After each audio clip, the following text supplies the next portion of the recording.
Hit TV ప్రేక్షకులకు నమస్కారం. నేను మీ మహేష్. మీరు ఇప్పుడు ఈ ఎపిసోడ్ చూస్తున్న టైంకి నాకు తెలిసి కేరళలో ఇవాళ జరుగుతున్న అసెంబ్లీ ఎలక్షన్స్కి సంబంధించిన పోలింగ్ అయిపోయి ఉంటుంది. ఇవాళ తేదీ వచ్చేసి ఏప్రిల్ 9.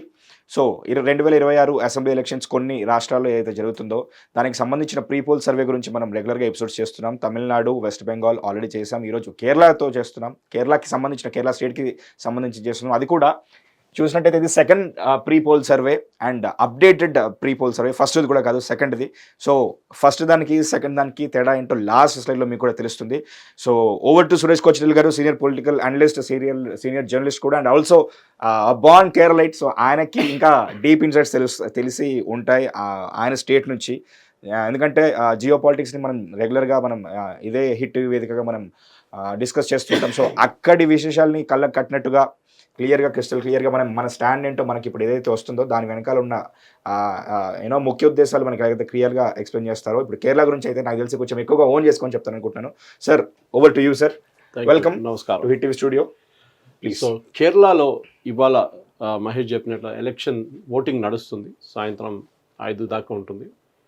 140 స్థానాలు, కేరళలో 140 అసెంబ్లీ సెగ్మెంట్స్కి ఇవాళ ఓటింగ్ నడుస్తుంది, అసెంబ్లీ సీట్స్కి. కేరళలో ఒక పాలిటిక్స్ చాలా యూనిక్ ఏంటంటే, ఒకటి, it was the first state లోకంలో కూడా ఫస్ట్ కమ్యూనిస్ట్ ఎలక్టెడ్ గవర్నమెంట్ పరిపాలించిన state Kerala. EMS Namboodiri part. Of course ఆ గవర్నమెంట్ని నెహ్రూ తర్వాత డిస్మిస్ చేశారు, కానీ ఈఎంఎస్ గారు మళ్ళీ తిరిగి వచ్చారు. కమ్యూనిస్ట్కి ఒక కంచకోట అని చెప్పొచ్చు, వెస్ట్ బెంగాల్తో సహా. వెస్ట్ బెంగాల్ కూడా ఉండే, కానీ వెస్ట్ బెంగాల్ ఇప్పుడు మొత్తం వాష్అవుట్ అయిపోయింది. కేరళలో ఇంకా వాళ్ళ ప్రెజెన్స్ ఉంది. కేరళలో ఎప్పుడు ఎలక్షన్లో ఒక యూనిక్ థింగ్ ఏంటంటే, వాళ్ళ దగ్గర 2 ఫ్రంట్స్ ఉన్నారు. అంటే ఒక అలయన్స్, ఇంకొక అలయన్స్. ఒక అలయన్స్ పేరు left democratic front, CPM, CPI, కొన్ని చిన్న పార్టీలు. ఇటువైపు యూడిఎఫ్, యునైటెడ్ డెమోక్రటిక్ ఫ్రంట్. దాంట్లో Congress, Indian Union Muslim league, చిన్న చిన్న పార్టీ. వీళ్ళిద్దరూ ఎప్పుడు పోటీ పడుతుంటాడు. ఓన్లీ లాస్ట్ ఒక 3 అసెంబ్లీ ఎలక్షన్ నుంచే బీజేపీ అనే పార్టీ దీంట్లో వచ్చిందనమాట. బీజేపీ కూడా ఒక అలయన్స్ ఉంది. అక్కడ ఉన్న బ్యాక్వర్డ్ క్లాస్ కమ్యూనిటీ వాళ్ళకి పార్టీ ఉంది, ఎస్ఎన్డిపి వాళ్ళది, వాళ్ళు ఈడవా కమ్యూనిటీది, అది వాళ్ళు బీడీజీఎస్ అని చెప్పి ఒక పొలిటికల్ పార్టీ ఉంది వాళ్ళకి. వాళ్ళతో బీజేపీకి టైఅప్ ఉంది. ఇది బీజేపీకి మెయిన్గా ఒక హోప్ ఇచ్చే స్టేట్ ఉంది, కానీ వాళ్ళకి హిందూ ఓట్లు అక్కడ తక్కువ ఉందని దాని కారణంగా వాళ్ళకి ఎక్కువ సీట్లు అక్కడ రావు. కానీ చిన్న చిన్న ఎలక్షన్లో బాగా పర్ఫామ్ చేస్తారు. అంటే మన యూజువలీ పంచాయత్ ఎలక్షన్ కానివ్వండి, మొన్న మున్సిపల్ ఎలక్షన్ చూసాం, ట్రివాండ్రం లాంటి ఎంత ప్రెస్టీజియస్ అయిన కార్పొరేషన్ గెలిచారు బీజేపీ. ఓకే, 42 సంవత్సరాల దాకా పరిపాలించిన సిపిఎంని అక్కడి నుంచి గద్దె దింపి వాళ్ళు ఎక్కి కూర్చున్నారన్నమాట. సో కేరళలో ఇష్యూస్ ఏంటి, కేరళలో జరగబోయేది ఏంటి, అండ్ మహేష్ చెప్పినట్టు ఇప్పుడు దాకా మనం ఇది అనలైజ్ చేసాక ఎలక్షన్ అయిపోతుంది, కానీ ఎగ్జిట్ పోల్స్ ఉండదు. సార్, దీనికి ఈ స్లైడ్ చూసే ముందు నాకు ఒక క్వశ్చన్ చెప్పండి సార్. గాడ్స్ ఓన్ కంట్రీ అంటారు కేరళని. అక్కడ యాక్చువల్గా పాపులేషన్ వైజ్ చూసుకుంటే హిందువులు ఎంతమంది, ముస్లింలు ఎంతమంది, అండ్ క్రిస్టియన్స్? హిందువులు లాస్ట్ సెన్సస్ ప్రకారం 2011లో సెన్సస్ జరిగింది. దాని తర్వాత 2021లో జరగాలంటే జరగలేదు. మీకు గుర్తుండి కోవిడ్ వచ్చింది, దాని తర్వాత జరగలేదు.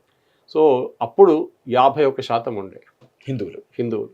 అది తగ్గి ఇప్పుడు 43కి వచ్చింది అంటున్నారు. సో 43% హిందువులు ఉన్నారు. హిందువులు యాక్చువల్లీ మైనారిటీ కేరళలో. అవునా సార్? మైనారిటీ అంటే నంబర్ వైస్ అంటే. దెన్ అక్కడ 26% మంది ముస్లిమ్స్, 18% మంది క్రిస్టియన్స్. సో కేరళలో హిందువులు compare to all over India, of course Nagaland లాంటి స్టేట్లతో హిందువులు లేరు అసలు. ఆల్మోస్ట్ 90%, 99% క్రిస్టియన్స్ అక్కడ. అట్లాంటి దాంట్లో కేరళలో ఒక మేజర్ స్టేట్లో బీజేపీకి ఎప్పుడు ముందుకు ఎందుకు రాలేకపోతారు? ఉన్న 43% 3గా డివైడ్ అయిపోతుంది. ఒకటి సిపిఎం వాళ్ళు తీసుకెళ్ళిపోతారు 15-16%, వీళ్ళది కాంగ్రెస్ ఉంటుంది, తర్వాత బీజేపీ. దానికోసం బీజేపీకి మీరు ఎప్పుడైనా చూడండి, బీజేపీ వాళ్ళ ట్రాక్ రికార్డ్ ఇంప్రూవ్ చేసుకుంటూ వెళ్ళారు. ఇన్ఫ్యాక్ట్ ఆఫ్టర్ 20 ఒక టైంలో అయితే 3%, 4% ఉండే బీజేపీ ఓట్ షేర్. ఇప్పుడు 15% దాకా ఉంది. కానీ ఆ 15% కూడా మోదీ గవర్నమెంట్ వచ్చిన తర్వాతనే 2014 తర్వాత పెరిగింది నంబర్స్ అన్నమాట. సో దానికన్నా ముందు బీజేపీ ఓటింగ్ పర్సెంటేజ్ చాలా తక్కువ ఉండే అక్కడ. కేరళలో ఏంటి అక్కడ జరగబోయే అసెంబ్లీ ఎలక్షన్లో ఏంటి మెయిన్ ఇష్యూస్ అని చూద్దాం మనం. ఎస్ఏఎస్ గ్రూప్ వాళ్ళు, అంటే ఆత్మసాక్షి గ్రూప్ వాళ్ళు కండక్ట్ చేసిన ఈ సర్వేలో ఇది 2వ సర్వే. వాళ్ళు ఫస్ట్ సర్వే ఒకటి కండక్ట్ చేశారు, దానికి దీనికి ఏం డిఫరెన్స్ ఉందనేది లాస్ట్ స్లైడ్లో తెలుస్తుంది అన్నమాట. నాకు తెలుసు, ఎందుకంటే నేను దీన్ని కొన్ని మిగతా ఛానల్స్ కూడా ప్రజెంట్ చేశాను. ఇది చేసిన టీమ్ లీడర్గా ఉన్న మూర్తి గారితో మాట్లాడాను డీటెయిల్స్గా. సో ఆయన నాకు డైరెక్ట్ పంపించారు, మీరు సురేష్ గారు చూడండి. ఫస్ట్ ఫేజ్లో వాళ్ళు శాంప్లింగ్ చేసినప్పుడు దట్ ఈస్ వాళ్ళు అన్ని కాన్స్టిట్యున్సీస్ తీసుకున్నారు. ఓకే, 140 తీసుకున్నారు. కానీ సెకండ్ ప్రీపోల్ చేసినప్పుడు వాళ్ళు ఏం చేశారంటే 42 కాన్స్టిట్యున్సీల మీద కాన్సన్ట్రేట్ చేశారు. ఓకే, దాని కారణాలు ఏంటంటే ఈ 42 కాన్స్టిట్యున్సీలోనే అక్కడ ఇక్కడ ఓట్లు వెళ్ళొచ్చు అని చెప్పి ఒక డౌట్ ఉంది. ఓటు స్వింగ్ కావచ్చు అక్కడికి. సో దానికోసం 42 తీసుకున్నారు వాళ్ళు.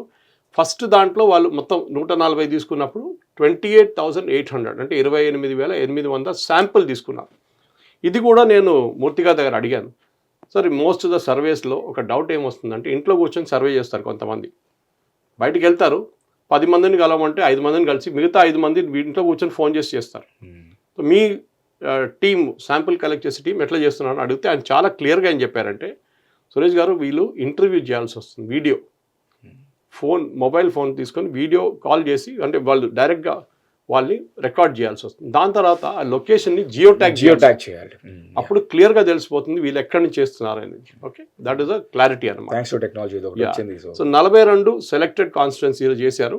ఈసారి political demography, voting trends, swing analysis and చెప్పండి అక్కడిక్కడ మారిపోతుంది. మిగతా కాన్స్టిట్యున్సీలో మారట్లేదు. 100 కాన్స్టిట్యున్సీలో సాలిడ్గా అక్కడే ఓట్లు ఎక్కడున్నా అక్కడే ఉందంటున్నారు అనమాట. సెకండ్ ప్రీపోల్ సర్వే వాళ్ళు ఇక్కడ 28,000 మంది తీసుకుంటే ఈ సెకండ్ సర్వేలో 11,000 మంది తీసుకున్నారు. ఎందుకంటే 42 వేసినారు కదా సీట్స్, అసెంబ్లీ సీట్స్ ఉన్నాయన్నమాట. ఓకే, ఇది పీరియాడిసిటీ ఏమో 28 మార్చ్ నుంచి 3rd ఏప్రిల్కి తీసుకొచ్చారనమాట. So Kerala X factors, M factors కూడా చెప్తారు. ప్రైస్ రైస్ కేరళలో ప్రాబ్లం ఏంటంటే ఇన్ఫ్లేషన్ చాలా ఎక్కువ. మనం అడగచ్చు, హైదరాబాద్లో ఇన్ఫ్లేషన్ ఉంటుంది, ఆంధ్ర వైపు ఇన్ఫ్లేషన్ ఉంటుంది, కర్ణాటకలో ఇన్ఫ్లేషన్. కేరళలో ప్రాబ్లం ఏంటంటే అక్కడ చాలా మట్టుకు కేరళలో ప్రొడ్యూస్ చేసే ప్రోడక్ట్స్ తక్కువ. బియ్యం ఫర్ ఎగ్జాంపుల్, కేరళలో 2 ప్లేసెస్ ఉన్నాయి రైస్ పండించేది, ప్యాడీ. ఒకటి కుట్టనాడ్ రీజన్ అంటారు సదర్న్ కేరళలో, ఇంకోటి పాలక్కాడ్ వైపు, that is bordering Coimbatore with Tamil Nadu. 2 rice producing areas entire కేరళకి. సో రైస్ చాలా తక్కువ. ఆంధ్ర వైపు నుంచి తెచ్చుకుంటారు, లేకుంటే తమిళనాడు నుంచి తెచ్చుకుంటారు రైస్, ఫైన్ రైస్. వెజిటబుల్స్ కూడా అంతే. కేరళలో చాలా మటుకు మార్పులు వచ్చినాయి. అక్కడ లోకల్ కోఆపరేటివ్ సొసైటీస్ అన్నీ పెట్టారు. కానీ ఇప్పుడు కూడా కూరగాయలు చాలా మటుకు బయట నుంచి వస్తుంది. Kerala is a consumer state. అక్కడ ఏం తయారు కాదు, ఒక్క కార్ తయారు కాదు, పెద్ద ఫ్యాక్టరీలు లేవు, ఏం లేవు. సో న్యాచురలీ అది అట్లా ఉన్నప్పుడు ప్రైస్ రైస్ పెరుగుతుంది, డెఫినెట్గా పెరుగుతుంది price rice. Okay, unemployment is the next factor. దీనికి కనెక్షన్ ఉంది మహేష్. ప్రైస్ రైస్కి అన్ఎంప్లాయ్మెంట్, అక్కడ ఫ్యాక్టరీ లేనప్పుడు ఉద్యోగం లేదు. ఓకే, కమ్యూనిస్టు వాళ్ళు ధ్వంసం చేసిన వెస్ట్ బెంగాల్ ఒకటే కాదు, కేరళని కూడా ధ్వంసం చేశారు వాళ్ళు. That is something that we all have to understand. కేరళని కంప్లీట్గా డిస్ట్రాయ్ చేసింది కమ్యూనిస్ట్ వాళ్ళు, కాంగ్రెస్ వాళ్ళు కూడా తక్కువ కాదు, వాళ్ళు కూడా చేశారు. మూడవది ఆల్కహాలిజం అండ్ డ్రగ్, చాలా పెద్ద ఇష్యూ అక్కడ. Drugs are become a major issue in Kerala. Every week seizure. నేను కూడా విన్నాను sir, everyone takes alcohol in Kerala. Everyone and exceptions ఉంటుంది కొంచెం. కానీ I can guarantee one more thing. ఈ ఆల్కహాలిజం అని చెప్పేటప్పుడు పొద్దున 10 గంటలకు అక్కడ బెవరేజెస్ అంటాం మనం, అక్కడ గవర్నమెంటే అమ్ముతారు, ప్రైవేట్ చాలా తక్కువ. సో ఈ బెవరేజెస్ అవుట్లెట్ ముందు పొద్దున 9 గంటలకు లైన్ కట్టేది ఇంకా మీకు ఏ స్టేట్లో కనిపించదు, కేరళలో కనిపిస్తారు. వర్కింగ్ డే కూడా లైన్ కట్టేసుకుంటారు ముందు. ఓకే, ఎందుకంటే మందు కొనడానికి. వర్కింగ్ డే పొద్దున 9 గంటలకు కూడా లైన్ కట్టేస్తారు, 10 గంటలకు షాప్ ఓపెన్ అయితే. అది only place where people stand in line in Kerala. అంటే బస్ స్టాప్లో కూడా నిలబడ్డారు లైన్లో. సార్ తెలంగాణ ఒకటే అనుకున్నాను సార్, మా హక్కు అది మా జీవన విధానం నేను అనుకున్నాను. నేను ఓకే, కేరళలో ఎలా ఉంటుందో నాకు తెలియదు సార్. 4వది corruption charges. ఇది చాలా పెద్ద ప్రాబ్లం కేరళలో. ఇప్పుడున్న గవర్నమెంట్ వ్యతిరేకత, పినరాయి విజయన్ గవర్నమెంట్ వ్యతిరేకత mainly is a fact that Pinarayi Vijayan కూతురు, ఆయన వ్యతిరేకత ఉన్న కరప్షన్ ఛార్జెస్ చాలా ఇంపార్టెంట్. ఆయన మీకు తెలిసిందే గోల్డ్ స్మగ్లింగ్ కేసులో ఇన్వాల్వ్ ఉన్నారు ఆయన. దాని తర్వాత ఆయన కూతురు ఒక సాఫ్ట్వేర్ కంపెనీ పెట్టుకొని ఆమె బయట నుంచి ఏదో తీసుకొచ్చిందని ఆమె మీద కూడా ఆరోపణలు ఉన్నాయి, డబ్బులు తీసుకొచ్చిందని చెప్పి. So the corruption charges are very very important. 5వది ఇన్ఫైటింగ్ అండ్ ఫ్యాక్షనిజం. కేరళలో మనం బీజేపీ తెలంగాణ గురించి అంటాం, ఇక్కడ బండి సంజయ్ గ్రూప్ ఒకటి, కిషన్ రెడ్డి గ్రూప్ ఒకటి, రామచంద్రరావు గ్రూప్ ఒకటి అని, అక్కడ ఇట్లా రాజేంద్ర గ్రూప్ ఒకటి. కేరళలో ఎప్పటి నుంచో ఉంది ఇది. ఓకే, అక్కడ కరుణాకరన్ గారు ఉన్నప్పుడు టైం నుంచి, అక్కడ ఏకే ఆంటనీ గారు ఉన్న ఇప్పుడు ఆయన ఇంకా ఉన్నారు, ఉమ్మన్ చాండి వాళ్ళ సీనియర్ లీడర్స్ చెప్తున్నాను నేను. ఏ గ్రూప్, ఐ గ్రూప్, అన్ని గ్రూపులు ఉన్నాయి అక్కడ. ఇప్పుడు కేరళలో లీడర్ ఆఫ్ ఆపోజిషన్ ఉన్నారు, విడి సతీష్ అని కాంగ్రెస్ది. ఆయనకు ఒక గ్రూప్ ఉంది. కేసీ వేణుగోపాల్ ఢిల్లీ నుంచి సర్కస్ చేస్తాడు, ఆయనకు ఒక గ్రూప్ ఉంది. కె సుధాకర్ అని చెప్పి ఎక్స్ కాంగ్రెస్ ప్రెసిడెంట్ ఉండే, ఆయన పాపం పక్కన పెట్టేశారు ఈసారి మొత్తం, ఆయనది ఒక గ్రూప్ ఉంది. అట్లనే చాలా మటుకు కేరళలో గ్రూప్ ఉంది. వీళ్ళు నడిమిట్లో కొట్టుకుంటారు. ఎందుకంటే అందరికీ ముఖ్యమంత్రి కావాలి, ఎవరు మంత్రి కావడానికి రెడీ లేరు. ఆపోజిషన్లో కూర్చున్నా కానీ వాడు ఆలోచించేది ఒకటే, నేను ఎప్పుడు ముఖ్యమంత్రి అవుతానని. అదొకటే వాళ్ళది మైండ్లో ఉంటుంది అనమాట. ఆరోది క్రిస్టియన్ అండ్ ముస్లిం ఓటింగ్. ఇది చాలా ఇంపార్టెంట్. ఎందుకంటే కేరళలో వీళ్ళిద్దరిని కలుపుకుంటే మీకు ఆల్మోస్ట్ 26 + 18 44 44% ఓటింగ్ క్రిస్టియన్ అండ్ ముస్లిమ్స్లో ఉంటుంది. ముస్లిమ్స్ కేరళలో నార్దర్న్ కేరళలో ఉంటారు. ఓకే, కోഴിക്കോട് నుంచి పైకి, కోഴിക്കോട്, వయనాడ్, మలప్పురం, కాసర్గోడ్ అన్నీ. నడిమిట్లో ఒక డిస్ట్రిక్ట్ ఉంది కన్నూర్ అని చెప్పి. Kannur is a communist strong hold. కానీ అక్కడ కూడా చాలా మటుకు పాపులేషన్ మెట్రిక్స్ మారిపోయింది, కమ్యూనిస్ట్ వాళ్ళ ఓట్లు కూడా తగ్గాయి అక్కడ అనమాట.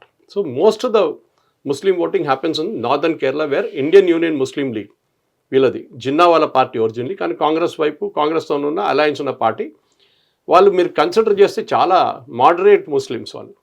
మనలాగా ఇక్కడ కొన్ని మన ఎంఐఎం లాగా కాదు, very very moderate Muslim party. And చాలా సంవత్సరాల నుంచి ఉన్నారు వాళ్ళు. అండ్ ఈసారి కూడా వాళ్ళు చాలా మార్పులు తీసుకొచ్చారు, యంగ్స్టర్స్ని తీసుకొచ్చారు, యంగ్స్టర్స్కి సీట్ ఇచ్చారు, చాలా అట్లాంటి పని చేశారనమాట. So Christian and Muslim voting చాలా క్రూషియల్ ఉంటుంది. ముస్లిం ఓటింగ్ నార్దర్న్ కేరళ, అక్కడ వాళ్ళకి ఉన్న సీట్లలో ఆల్మోస్ట్ 80% వాళ్ళకే వస్తుంది. ఇదే కాన్స్టిట్యున్సీలో, ఇదే ఏరియాలో వయనాడ్ ఉంది. సో అక్కడి నుంచి రాహుల్ గాంధీ గారు పోటీ చేశారు, ఎందుకంటే ఓడిపోరు. అక్కడ మీ ఏ గుర్రంని పెట్టినా కానీ గెలుస్తుంది ఆ గుర్రం అక్కడి నుంచి. అట్లాంటి సీట్ అదనమాట. ఇదే సీట్ నుంచి ఒక టైంలో, అంటే ఆ ఏరియా నుంచి పోటీ చేసిన ఒక ఎంపీ పేరు జిఎం బనాత్వాలా, ఆయన గుజరాత్ నుంచి వస్తాడు, వచ్చి నామినేషన్ ఫామ్ ఫిలప్ చేసి వెళ్ళిపోతారు ఐయుఎంఎల్ కోసం, గెలిచేస్తారు గతం. దాని తర్వాత ఇబ్రాహిం సులేమాన్ సేత్, ఆయన ముంబై నుంచి, ఆయన కూడా ఒక వర్డ్ మలయాళం రాదు, వస్తాడు, నామినేషన్ ఫామ్ ఫిలప్ చేస్తారు, ఎంపీ అయిపోతారు. సో రిజర్వ్డ్ పొలిటికల్ సీట్ ఏదైనా కావాలనుకుంటే మనకి దానికి అన్నిటికంటే సేఫ్ సీట్, అన్నిటికంటే సేఫ్ సీట్. అసలు మీరు ఓడిపోవడానికి ప్రసక్తే లేదు. కొత్త ఫ్యాక్ట్స్. కాంగ్రెస్ అక్కడి నుంచి ఐయుఎంఎల్ పోటీ చేయాలి. ఐయుఎంఎల్ టికెట్ మీద, కానీ కాంగ్రెస్ టికెట్ మీద వస్తే కూడా వాళ్ళు గెలుస్తారు అక్కడి నుంచి అనమాట. ఎంత ఉంటుంది సార్ రఫ్ గా దాని కాస్ట్ ఎంత ఉంటుంది ఒకవేళ మనం అక్కడ తీసుకోవాలనుకుంటే? ఏంటి, ఒకవేళ మనం కొనుక్కోవాలనుకుంటే ఎన్ని కోట్లు ఉంటుంది? ల్యాండ్ కాదు, ఆ పార్టీ టికెట్ అక్కడ నుంచి మీకు ఇంపాసిబుల్. అదంతా పెద్ద గేమ్ అది. Anti incumbency government. కేరళలో ఈసారి యూడిఎఫ్ గెలిస్తే నెక్స్ట్ టైం ఎల్డిఎఫ్ గెలుస్తారు, ఎల్డిఎఫ్ గెలిస్తే నెక్స్ట్ టైం యూడిఎఫ్ గెలుస్తారు. అట్లనే ఉంది హిస్టరీ నుంచి, స్టార్టింగ్ నుంచి. కానీ లాస్ట్ 2 ఎలక్షన్లో 2016, 2021లో పినరాయి విజయన్ వాళ్ళ ఎల్డిఎఫ్ గవర్నమెంట్ గెలిచారు 2 సార్లు. That is very very rare కేరళలో. సో అదొక పెద్ద. సో ఈసారి ఈ గవర్నమెంట్ వ్యతిరేకత చాలా ఉంది. గవర్నమెంట్ కన్నా ఎక్కువ ముఖ్యమంత్రి వ్యతిరేకత ఎక్కువ ఉంది ఈసారి. ఆయన అరెగెన్స్, ఆయన నేనే ఇంకొక వర్షన్ ఆఫ్ డొనాల్డ్ ట్రంప్, నేనే నడిపిస్తాను, నేనే చేస్తాను, నాదే అన్ని అని చెప్పేసి చేస్తున్న మనిషి పినరాయి విజయన్. ఎవరిని పట్టించుకోవాలి. యూజువలీ కమ్యూనిస్ట్ పార్టీలో అట్లా కాదు. కమ్యూనిస్ట్ పార్టీలో పార్టీ ఇంపార్టెంట్, ఓకే, లీడర్లు కాదు. కానీ పినరాయి విజయన్ దాని కల్చర్ని మార్చేసుకున్నాడు. ఎందుకంటే కమ్యూనిస్ట్ పార్టీకి ఇప్పుడు మిగతా చోట్ల ఎక్కడ వాళ్ళ రిప్రజెంటేషన్ లేదు. సో వీళ్ళకు కేరళలో ఉన్న కమ్యూనిస్ట్కి ఒక అరెగెన్స్ వచ్చేసింది. మేమే అక్కడ ఢిల్లీలో మీటింగ్ నడిపించాలంటే చాయ్ పైసలు, సమోసా పైసలు మేము పంపించాలి, లేకపోతే మీటింగ్ జరగదు ఢిల్లీలో, పాలిట్ బ్యూరో మీటింగ్ మేమే చేస్తాం అని చెప్పి ఒక అరెగెన్స్ వచ్చేసింది వీళ్ళకి అనమాట. సో వెస్ట్ బెంగాల్ యూనిట్ని మొత్తం పక్కన పెట్టేసి కేరళ యూనిట్ ఇప్పుడు సిపిఎం నడిపిస్తున్నారు. సో అది చూపిస్తున్నారు. 4వది, అది సార్ 8వ పాయింట్, శబరిమల గోల్డ్. ఇది చాలామంది ప్రేక్షకులు తెలిసి ఉంటుంది. ఏం జరిగిందంటే కొన్ని సంవత్సరాల ముందు, చాలా సంవత్సరాల ముందు విజయ్ మాల్యా 38 కిలోల బంగారం ఇచ్చిండు శబరిమల టెంపుల్కి. ఎందుకంటే శబరిమలలో మెయిన్ సన్నిధానం ఉన్న అయ్యప్ప గుడి ఉన్న దాంట్లో క్లాడింగ్ చేయడానికి. అంటే అక్కడ ఒక బ్రాస్ది రూఫ్ ఉంటుంది, దాన్ని మీద బంగారం పెట్టి క్లాడింగ్ చేయాలి. ఇంకొక షీట్, ఓకే, కోటింగ్ కాదు, క్లాడింగ్, పూత కాదు, కంప్లీట్లీ క్లాడింగ్ చేశారు. ఆ క్లాడింగ్ చేస్తే బాగానే జరిగింది. కొన్ని సంవత్సరాల తర్వాత ఎవరికో అనిపించింది, అంటే ఏంట్రా ఇది కొంచెం డల్ అయిపోయింది, దీన్ని కొంచెం పాలిష్ చేద్దామని చెప్పి ఇప్పేసుకున్నారంట. ఇప్పి ఆ చెన్నైకి తీసుకెళ్లారంట. సో చెన్నై, పతనంతిట్ట డిస్ట్రిక్ట్ నుంచి, కేరళ నుంచి చెన్నైకి వెళ్ళాలంటే మీకు ఈవెన్ వితిన్ 12 అవర్స్ వెళ్ళిపోవచ్చు కావాలంటే. సరే 24 గంటలు పెట్టుకుందాం, సరే 48 గంటలు పెట్టుకుందాం. అక్కడ 32 రోజుల తర్వాత చేరుకుంది ఈ క్లాడింగ్ మొత్తం. ఎన్నో కిలోలది మొత్తం ఎత్తుకెళ్ళారు అక్కడికి. సన్నిధానం, ట్రావెంకోర్ దేవస్వం బోర్డు రూల్స్ ఏమంటుందంటే, సన్నిధానంలో మీరు ఏమైనా రిపేర్ చేయాలంటే అది అక్కడే రిపేర్ చేయాలి, ఆఫ్ సీజన్లో చేసుకోవచ్చు. ఎందుకంటే మీరు మండల కాలం పక్కన పెడితే 45 రోజులు, మిగతాది మలయాళం క్యాలెండర్లో first 5 months first 5 days open చేస్తారు. ఓకే, సో మిగతా రోజులు మీకు ఉన్నాయి రిపేర్ చేయడానికి, దానికి అన్నీ వాడుకోవచ్చు. కానీ ఇది జరిగింది, ఇది దీని పెద్ద కాంట్రవర్సీ. అక్కడ చాలామంది అరెస్ట్ అయ్యారు. కేరళ హైకోర్టు ఆధ్వర్యంలో వాళ్ళ దాంట్లో సూపర్విజన్లో ఒక ఇన్వెస్టిగేషన్ నడుస్తుంది. Travancore Devaswom board ex chiefs, చాలామంది సిపిఎం వాళ్ళ నేతలు అందరూ అరెస్ట్ అయ్యారు. ఆ కాంట్రవర్సీ ఈ గవర్నమెంట్ మీద కూడా ఉంది. ఫస్ట్ వీళ్ళు డినై చేశారు, తర్వాత వీళ్ళు అంగీకరించాల్సి వచ్చింది, తర్వాత ఇప్పుడు కేరళ హైకోర్టు సూపర్విజన్లో కేసు నడుస్తుంది. సో ఇదొక పెద్ద ఇష్యూ అక్కడ కేరళలో. ఇప్పటికి ఇంకా సాల్వ్ అవ్వలేదు. సాల్వ్ అంటే అది పోయిన బంగారం పోయింది. ఇన్ఫ్యాక్ట్ అక్కడ చెన్నైకి తీసుకెళ్ళి రిటర్న్ తీసుకొచ్చినప్పుడు 3 kilos బంగారం దాంట్లో గాయం. అదే క్లాడింగ్ రిటర్న్ తీసుకొచ్చారంట. ఇక్కడ వచ్చి దాన్ని వేయి చేసి చూస్తే దారిలో పెరిగిపోయింది. ఎక్కడ పోయిందో తెలియదు. 3 kilos బంగారం పోయింది. విజయమాల ఇచ్చిన 38 రోజులు 35 kilos రిటర్న్ వచ్చింది. ద్వారపాలక దాని పక్కన చుట్టుపక్కల రూఫ్ గోడలు అన్ని మొత్తం కలిపిన గోల్డ్ క్లాడింగ్ ఇది. ఇప్పుడు అందులో కూడా ప్యూరిటీ చెక్ ఏమైనా చేశారా సార్? అదంతా తర్వాత ఇంకో స్టోరీ ఉంది. అది మళ్ళీ తీసుకెళ్లారు ఇంకోసారి. ఆసారి పోయినప్పుడు తిరిగి వచ్చినప్పుడు క్లాడింగ్ లేదు, కోటింగ్ చేసి పంపించారు. మిగతా బంగారం ఎక్కడ పోయిందో ఎవరికి తెలియదు. సో ఇది శబరిమలలో మీరు ఒక బిజినెస్ వాళ్ళ దగ్గర వెళ్ళి, ఇది శబరిమల నుంచి వచ్చిన బంగారం, మీకు చిన్న ముక్క ఇస్తున్నాను రూఫ్ది, ఓకే, కోట్లు ఇస్తాడు మీకు ఆడు పూజా రూమ్లో పెట్టుకోవడానికి. చిన్న ముక్కది, దానికి ఉన్న స్పిరిచువల్ వాల్యూ 38 kilos మీరు ఒక 500 grams ఇస్తే కూడా బంగారం కన్నా 10-20 times విలువ మీకు దాని వాల్యూ ఉంటుంది, యాంటిక్ వాల్యూ ఉంటుంది. అది చాలామంది బిజినెస్ వాళ్ళకి అమ్మేసుకున్నారు. ఇండియా కాదు అబ్రాడ్ కూడా అమ్మేసుకున్నారని న్యూస్ వచ్చిందన్నమాట. సో దీంట్లో అందరు చెయ్యి ఉంది దీంట్లో. Even the Melshanti got arrested. వాళ్ళ మెయిన్ ప్రీస్ట్ కూడా అరెస్ట్ అయ్యారు. ఎందుకంటే ఆయన పర్మిషన్ లేకుండా తీసుకెళ్ళకూడదు బయట. ఆయన అడిగారు మీరు ఎట్లా పర్మిషన్ ఇచ్చారని చెప్పి. అది ఏమో చాలా మటుకు జరిగింది. మినిట్స్ ఆఫ్ ద మీటింగ్ మార్చారు, అన్నీ చేశారు, వేయింగ్ తప్పు, మొత్తం పెద్ద స్కామ్ ఉండేది అన్నమాట. Next communal polarization. కేరళలో సెక్యులరిజం అనేది లేదు. అక్కడ చర్చ్ ఒక మాట చెప్తే క్రిస్టియన్స్ మెజారిటీ కమ్యూనిటీ వింటారు, ముస్లిమ్స్ వాళ్ళ జమాత్ నుంచి చెప్తే అందరు అదే మాట వింటారు. కానీ ఒక కమ్యూనిటీ మాట ఎవరిని పట్టించుకోరు, అది హిందువులు. వాళ్ళకి ఎవరు చెప్పినా వాళ్ళు ఎవరు కావాలంటే వాళ్ళు ఓటేసుకుంటారు. కేరళలో చాలా క్లియర్. దానికోసం మీరు చూస్తారు కేరళలో ఉన్న క్రిస్టియన్ పార్టీస్ అండ్ కేరళలో ఉన్న ఈ ముస్లిం పార్టీస్ చాలా స్ట్రాంగ్ అయిపోయారు మహేష్ దీనికి. ఓకే, బీజేపీ ఓట్ షేర్ నేను చెప్పాను చూడండి, అది చాలా తక్కువ ఉండే, ముందు 5% ఉండే, 4% ఉండే, అక్కడి నుంచి పెరిగి బీజేపీది 2014 తర్వాత they have grown up, they have gone to 15% now. 15% దాకా వీళ్ళు వెళ్ళారన్నమాట దానికి. సో కేరళలో ఉంది మొత్తం 140 స్థానాలు నేను చెప్పాను చూడండి. సో ఇది సెకండ్ ఫేజ్ పోలింగ్కి వచ్చినప్పుడు చాలా పెద్ద ఒక మార్పు వచ్చింది. నేను ఫస్ట్ ఫేజ్ చూశాను, రిజల్ట్స్ ప్రజెంట్ కూడా చేశాను ఇంకా కొన్ని ఛానల్స్లో, కానీ ఇప్పుడు చూస్తే ఇది మొత్తం మారిపోయింది. అది ఎక్స్పెక్టెడ్, ఎందుకంటే కేరళలో ఉన్న ప్రతి వెర్నాక్యులర్ ఛానల్ అంటే మలయాళం ఛానల్స్లో కూడా ఇదే రిజల్ట్ వస్తుంది. దానికి కారణాలను చెప్పాను చూడండి. ఒకటి యాంటీ ఇన్కంబెన్సీ, గవర్నమెంట్తో బోర్ కొట్టేసింది, కరప్షన్ కేసెస్ ఉన్నాయి, పినరాయి విజయన్ మీద ఉంది, కూతురు మీద ఉంది, సన్-ఇన్-లా మీద ఉంది, అందరు కరప్షన్. అది కాకుండా అక్కడ ఉన్న కోఆపరేటివ్ బ్యాంక్స్లో చాలా స్కామ్ జరిగింది, అక్కడ కూడా సిపిఎం వాళ్ళు ఉన్నారు. కాంగ్రెస్ వాళ్ళ మీద కూడా ఉండే ఆరోపణలు, కానీ చాలా మటుకు సిపిఎం వాళ్ళ మీదే ఆరోపణలు ఉన్నాయన్నమాట. సో మనం ట్రాన్స్పోర్ట్ పరంగా కూడా ఇబ్బంది అయితే లోన్ తీసుకొని మళ్ళీ దానిపైన ఇంకోటి చేశారు ఒక ఎపిసోడ్. కరెక్ట్. సో కేరళలో ఈసారి జరగబోయేది యాజ్ ఆన్ 3rd April ఆత్మసాక్షి వాళ్ళు చేసిన సర్వేలో ఎల్డిఎఫ్కి 39.5%. ఎల్డిఎఫ్ అంటే left democratic front.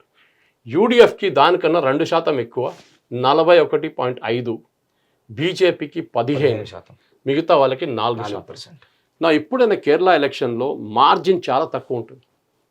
Even total number of seats 140 cut off mark 71. So ఒక్కొక్కసారి గెలుస్తున్నప్పుడు ఇప్పుడు ఫర్ ఎగ్జాంపుల్ ఎల్డిఎఫ్ గెలిచారనుకోండి 74 సీట్స్ వస్తుంది, వాళ్ళకి మిగతా సీట్లు వస్తాయి. చాలా తక్కువ ఉంటుంది సీట్ల మార్జిన్ కూడా. ఈవెన్ ఓట్ల మార్జిన్ కూడా అంతే, except for Muslim dominated areas and కొన్ని కాన్స్టిట్యున్సీస్ పక్కన పెడితే మిగతా అన్ని కాన్స్టిట్యున్సీలో మార్జిన్ ఆఫ్ విక్టరీ 2,000-3,000 ఓట్లు ఉంటుంది అంతే. కానీ పోయినసారి ఫస్ట్ టైం 2021 ఎలక్షన్లో సిపిఎం ఎల్డిఎఫ్కి 99 స్థానాలు వచ్చినాయి 140లో. వైపౌట్ చేసేసారు వాళ్ళు యూడిఎఫ్ని. అది ఎప్పుడు జరగదు. ఎందుకు జరిగింది అంటే చాలా కారణాలు ఉన్నాయి దానికి. కానీ మెయిన్గా సిపిఎంకి అప్పుడు వచ్చిన ఆ ఓట్ షేర్ ఈసారి తక్కువ వచ్చింది, 2% తగ్గింది ఈసారి. మీరు చూస్తున్నారు ఇక్కడ 41 ఉంటే 39 ఉంది. సో దీన్ని ఫైనల్ రిజల్ట్లో కూడా చూపిస్తారు. అదే టైంలో మీరు చూడండి ఈ 15% డెఫినెట్ వీళ్ళిద్దరి నుంచే గుంజుకున్నారు బీజేపీ ఎక్కడి నుంచో. సార్ ఎప్పుడు బీజేపీని బీ టీం అంటారు వీళ్ళందరూ కలిసి. ఎల్డీఎఫ్ వాళ్ళు అంటారు యూడీఎఫ్ కాంగ్రెస్ వాళ్ళు బీజేపీ బీ టీం, కాంగ్రెస్ వాళ్ళు అంటారు ఎల్డీఎఫ్ బీజేపీ బీ టీం అని చెప్పేసి. కానీ మోదీ గారు మొన్న అడిగారు, వీళ్ళిద్దరు అంగీకరిస్తున్నారు కాంగ్రెస్ వీళ్ళందరూ కలిసి బీ టీం అని. కానీ ఫైనలీ ఓకే మీరు ఏం చెప్తారంటే బీజేపీ ఏ టీమే కాదా అని చెప్పి మోదీ గారు అడిగారు ఆ రోజు, which is a very good answer అన్నమాట. సో 140 కాన్స్టిట్యున్సీకి ఉన్న ఓట్ షేర్ మనం చూస్తున్నాం. ఇప్పుడు నెక్స్ట్ స్లైడ్లో మనం దీన్ని సీట్గా చూడబోతున్నాం అన్నమాట. So how they coming up as seats అన్నమాట. ఓకే, దానికి చాలా మటుకు క్రూషల్ డిఫరెన్స్ ఈసారి వచ్చింది. మనం చూద్దాం దాన్ని ఎట్లా వచ్చిందని. ఈసారి కేరళలో జరగబోయే అసెంబ్లీ ఎలక్షన్స్ 140 స్థానాలకి ఇవాళ జరుగుతున్న పోలింగ్లో రాబోయే ఒక ఒపీనియన్ పోల్ ప్రకారం అక్కడ ఉన్న టోటల్ 140 స్థానాలకి మ్యాజిక్ కట్ ఆఫ్ మార్క్ 71 ఉంటే, నార్దర్న్ కేరళ నేను చెప్పాను చూడండి, అంటే మలప్పురం, కాలికట్, మలప్పురం, కోయికోడ్, మలప్పురం, కాసర్గోడ్, వయనాడ్ ఆ డిస్ట్రిక్ట్స్ అన్నీ కలుపుకుంటే 48 సీట్లు ఉన్నాయి అక్కడ. దాంట్లో ఎల్డీఎఫ్కి చూడండి 16 మొత్తం, యూడిఎఫ్కి మెజారిటీ అక్కడ 30 యూడిఎఫ్కి వస్తుంది అక్కడ అనమాట. వేరే సెంట్రల్ కేరళ త్రిశూర్, పాలక్కాడ్ ఈ డిస్ట్రిక్ట్స్ అని తీసుకుంటే మీకు అక్కడ మీకు 53 సీట్లు ఉన్నాయి. 23 ఎల్డీఎఫ్కి, 29 కాంగ్రెస్కి, ఆల్మోస్ట్ 6 సీట్ల డిఫరెన్స్ ఉందన్నమాట. ఇక్కడ చూడండి పెద్ద డిఫరెన్స్. బీజేపీకి ఇక్కడ ఒక సీట్, ఇక్కడ ఒక సీట్ అంటున్నారు. నేను అడిగాను కూడా, కనుక్కున్నాను, కాసర్గోడ్ ఇక్కడ ఉండొచ్చు అని చెప్తున్నాను. Northern Kerala bordering Karnataka sir అది. And this one must be Thrissur which is my home town. Thrissur ఉండొచ్చు. ఇది ఇక్కడ సురేష్ గోపి గారు కలిచారు ఇదే సీట్ నుంచి లోక్సభకి. అక్కడ అసెంబ్లీ సెగ్మెంట్ ఒక సెగ్మెంట్లో రావచ్చు అంటున్నారు, చూడాలి. సదర్న్ కేరళ అంటే మీరు now you coming towards the better part. So this central కేరళలో ఈవెన్ యూ గాట్ చాలా మటుకు ఈ క్రిస్టియన్ డిస్ట్రిక్ట్స్ కూడా ఉన్నాయి. పత్తనంతిట్ట, కోటయం క్రిస్టియన్ డామినేటెడ్ డిస్ట్రిక్ట్స్ అక్కడ ఉన్నాయి. ఇక్కడ రాగానే కొల్లం, ట్రివాండ్రం అట్లాంటి డిస్ట్రిక్ట్స్ ఇక్కడ ఉన్నాయి, ఆలప్పుడ డిస్ట్రిక్ట్స్లో ఉన్నాయి. That is southern Kerala. 39 స్థానాల్లో ఆల్మోస్ట్ ఈక్వల్ 19-18. చూడండి ఇంత ఇదే ఉంటుంది ఎప్పుడు. కానీ ఇక్కడ మేజర్ డిఫరెన్స్ మీకు ఇక్కడ కనిపిస్తుంది. యూడిఎఫ్ తీసుకెళ్ళిపోయిన ఓట్లన్నీ maximum Indian Union Muslim league తీసుకెళ్ళిపోయారు. ఇక్కడ వాళ్ళ కోసం తీసుకొచ్చారు అండ్ వాళ్ళ వైపు వచ్చింది ఓట్లన్నీ. దట్ ఈస్ 30 సీట్లు వీళ్ళు గెలిచారు. ఇదే మేజర్ డిఫరెన్స్గా వస్తుంది. లేకుంటే వీళ్ళిద్దరు నడిమిట్లో ఎక్కువ గ్యాప్ లేదు. అండ్ టోటల్గా ఉన్న అన్ని సీట్లు కలుపుకుంటే 140 స్థానాలకి ఈసారి జరగబోయే కేరళ అసెంబ్లీ పోల్స్లో ఒక అంచనా, ఇది ఒపీనియన్, ఇది కరెక్ట్ కావాలని లేదు. కానీ ఆత్మసాక్షి గ్రూప్ వాళ్ళు చాలా కాన్ఫిడెంట్గా ఉన్నారు. వాళ్ళు చేసిన దీనికన్నా ముందు చేసిన సర్వేలు కూడా చాలా కరెక్ట్ వచ్చింది అంటున్నారు. అండ్ నేను కూడా మలయాళం ఛానల్స్ చెక్ చేస్తే అప్రాక్సిమేట్లీ ఇదే రిజల్ట్ కనిపిస్తుంది. సో ఎల్డీఎఫ్, యూడిఎఫ్ అంటే left democratic front, CPM, CPI, UDF అంటే కాంగ్రెస్, ముస్లిం లీగ్ వాళ్ళ నుంచి 77 స్థానాలతోని యూడిఎఫ్ ఈ ఎలక్షన్ గెలవబోతుంది. అది కూడా మనం అనుకుంటున్నప్పుడు 6 సీట్లు ఎక్కువ, అంతే, పెద్ద మార్జిన్ కాదు, 6 సీట్లు ఎక్కువ. వీళ్ళకేమో 58. అన్ని సర్వేస్లో ±2% ఎర్రర్ ఫ్యాక్టర్ ఉంటుంది. 2% అక్కడిక్కడ కావచ్చు అనమాట. అది చూస్తే కూడా ఒక్కొక్కసారి టచ్ అండ్ గో ఉండొచ్చు. దీంట్లో అన్నిటికంటే ఇంపార్టెంట్ ఏంటంటే బీజేపీ ఎంత తీసుకెళ్లారు, ఎన్ని ఓట్లు తీసుకెళ్లారు, ఎంత పర్సెంటేజ్ తీసుకెళ్లారు, ఏ కాన్స్టిట్యున్సీలో తీసుకెళ్లారు, దాన్ని బట్టి ఉంటుంది. సో బీజేపీకి టోటల్ 4 స్థానాలు చెప్తున్నారు. ట్రివాండ్రం ఉండొచ్చు. దీంట్లో Trivandrum city and నేమం which is a suburb of Trivandrum, ఈ 2 కాన్స్టిట్యున్సీ నుంచి బీజేపీ గెలవచ్చు. నేమం ఒకసారి ఓ రాజగోపాల్ గారు 2016లో గెలిచిన సీట్ ఇది. అక్కడి నుంచి బీజేపీ మళ్ళీ ఈసారి గెలుస్తారని చెప్తున్నారు. స్ట్రాంగ్ క్యాండిడేట్ అని చెప్తున్నారు. చూడాలి మనం ఎట్లా జరుగుతుందని. సో టోటల్ 4 స్థానాలు బీజేపీకి, 77 కాంగ్రెస్ ప్లస్ సిపిఎం ప్లస్ 58. ఇది Kerala assembly election results. Sir కేరళలో కూడా చాలా ప్రముఖమైన దేవస్థానాలు ఉన్నాయి. అది శబరిమల, ఇంకా గురువాయూర్, పద్మనాభ స్వామి. సో ఇక్కడ బీజేపీకి అక్కడ ఎలాంటి సపోర్ట్ ఉంటుంది? ట్రివాండ్రంలో మీకు చాలా మటుకు చూస్తే మీరు శబరిమల అనగానే it is actually located in the Christian heartland. Pathanamthitta, Kottayam ఆ area it's the Christian heartland. కానీ శబరిమల ఎన్నో సంవత్సరాల నుంచి అక్కడ ఉంది. At the same time Trivandrum మీరు చూస్తే, Trivandrum is city, proper city is hard core Hindu. అక్కడి నుంచి శశి తరూర్ 4 సార్లు గెలిచారు ఇప్పుడు గుర్తుంటుంది. And that to Nair which is my community. Nair Menon community వస్తుంది నేను కూడా. Shashi Tharoor is also Nair. So అక్కడ ఈ నాయర్ మేనన్ కమ్యూనిటీ యూనిటీ చాలా స్ట్రాంగ్ ఉంది అక్కడ ట్రివాండ్రం సిటీలో బీజేపీ గెలవచ్చు. కానీ ట్రివాండ్రం సిటీ బయటికి వెళ్ళారనుకోండి, it becomes a Latin Christian area, Nadar Christians, converted Nadar Christians. అక్కడ కాంగ్రెస్ వైపౌట్ చేసేస్తారు అందరినీ. సో ఎప్పుడైనా చూడండి ఇక్కడ లోక్సభ ఎలక్షన్లో బీజేపీ ట్రివాండ్రం సిటీలో లీడ్ చేస్తారు, 16 రౌండ్ దాకా లీడ్ చేస్తారు. మూమెంట్ ట్రివాండ్రం సిటీ నుంచి బయటికి వెళ్ళంగానే సిచ్యువేషన్ మారిపోతుంది, కాంగ్రెస్ గెలుస్తారు. సో అది because of the Latin Christians and which is fishermen community వాళ్ళు. అది కాకుండా నాడార్ క్రిస్టియన్స్ వాళ్ళు కూడా ఫిషర్మెన్ కమ్యూనిటీ చాలా మటుకు. వాళ్ళు usually Devar from Tamilnadu originally, కానీ నాడార్ స్టేట్ కమ్యూనిటీ రియాగ్నేషన్ చాలా మటుకు కన్యాకుమారి తమిళనాడుకి వెళ్ళిపోయింది, కాసర్గోడ్ కేరళకి వచ్చింది అనమాట అట్లా. So that is how it was. So టోటల్గా మనం చూస్తుంటే ఈసారి యూడిఎఫ్ గెలవచ్చు అని ఒక అంచనా. చూద్దాం May 4th election result final వచ్చినప్పుడు ఈ నంబర్ కరెక్ట్ ఉంటుందా అని లేదా అని చూద్దాం అనమాట. సో మనం డిస్ట్రిక్ట్ వైజ్ చూస్తే ఇప్పుడు మనం ఫైనల్ రిజల్ట్ చూస్తాం. డిస్ట్రిక్ట్ వైజ్ చూస్తే నార్దర్న్ రీజన్ నేను చెప్పాను చూడండి, northern Kerala, Kasaragod, Kannur, Wayanad, Kozhikode, Malappuram Muslim dominated except Kannur which is not Muslim dominated. 5లో 1 ఎల్డిఎఫ్కి, 3 యూడిఎఫ్కి. Kannur which is a strong hold of communist actually, అక్కడ కూడా 4 వస్తున్నాయి యూడిఎఫ్కి, 7 ఎల్డిఎఫ్కి 4, యూడిఎఫ్కి 7. వాయనాడులో 3 చెప్పాను చూడండి, వాయనాడు కాంగ్రెసే గెలుస్తారంటే ముస్లిం లీగ్ కాంగ్రెస్ కలిసి ఎప్పుడైనా వాయనాడు సీట్లన్నీ వాళ్ళు తీసుకెళ్ళిపోతారు. Kozhikode which is again minority dominated constituency 5, 8. Malappuram very strong Muslim, but ఇక చాలా బాగా పర్ఫామ్ చేశారు ఎల్డిఎఫ్ ఇక్కడ 6, 9. సో మొత్తం డిస్ట్రిక్ట్లో తీసుకుంటే 48 సీట్లు ఉన్నాయి. దాంట్లో 16 సీట్లు ఎల్డిఎఫ్ గెలిచారు, 30 యూడిఎఫ్ గెలిచారు. దాంట్లో మేజర్ కాంపోనెంట్ వస్తుంది మీకు, ఇది చూస్తున్నారు ఇక్కడే వస్తుంది, మలప్పురంలో వాళ్ళకి మెయిన్గా. Central region which is Palakkad, Thrissur, Ernakulam, Idukki and Kottayam. ఈ డిస్ట్రిక్ట్స్లో మీరు చూస్తే పాలక్కాడ్లో 7లో వాళ్ళు ఎల్డిఎఫ్ గెలుస్తున్నారు, 5లో UDF. Thrissur 5 LDF, 7 UDF, 1 NDA. అడగొచ్చు సురేష్ గోపి గారు గెలిచారు కదా, ఆయన మొత్తం సీట్లు బీజేపీకి రావాలంటే అట్లా కాదు. అక్కడ లోక్సభ సెపరేట్ ఉంటుంది, అసెంబ్లీ ఎలక్షన్ సెపరేట్ ఉంటుంది. కానీ ఈ ఒక్క సీటు కూడా గెలిస్తే చాలా పెద్ద ఏం చెప్తారు డిఫరెన్స్ రాబోతుంది అక్కడ. ఎర్నాకులం 1. ఎర్నాకులంలో this is the Christian dominated, Ernakulam is the Christian dominated area. 6 and 8 6 సీట్లు ఎల్డిఎఫ్కి, 8 యూడిఎఫ్కి. కోటయంలో 4, 5 ఇది again is Christian dominated constituency. So total 53 స్థానాలు, 53 సీట్లు ఉన్న సెంట్రల్ రీజన్లో 23 ఎల్డిఎఫ్కి, 29 యూడిఎఫ్కి. ఎక్కువ డిఫరెన్స్ లేదు ఇద్దరికి ఇక్కడ.